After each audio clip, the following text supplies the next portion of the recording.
Uh, Major films in today's date, movies are getting very inspired by books, and I think the whole narrative format has completely changed from your DDLJ 20 years ago till today's Shershah, which is again a true life story. Uh, we have way more coming out, and a lot of directors, a lot of producers are moving towards picking up books and trying to find that inspiration. The biggest challenge I think an author would face in today's date, it's great to have an author, or for an author to find their book converting into a movie, but where is that line drawn where a filmmaker can pick up a book and just make it into a movie without crediting the author? In today's date, you're inspired by true events, inspired by a book, inspired is always there before a film, and I think it should continue being there.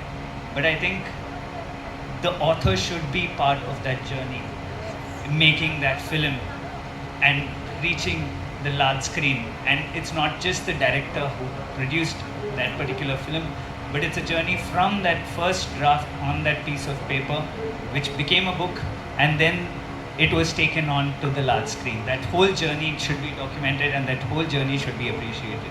Absolutely, and that's the gist of it is that commercialization cannot take away the original. I think that's what's most important.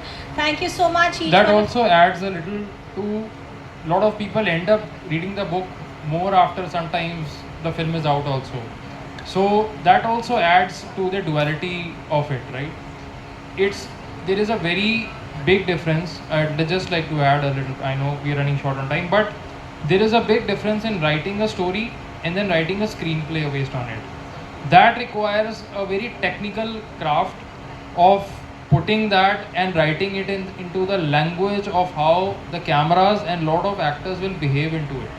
Because after the story, either the story will write an era and that needs a location, because after once the words have their power comes enormous expenditure. That is where the bankability of a commercial cinema comes into place. So lot of inspiration is there, and trust me, books will continue to be made into films, and lot of films in India and lot of films across the world for years to come will be based on books. And every year there will be original work of screenplays and original work of books, both finding that space with the audience. Very true. And on this note, I'd like to end this.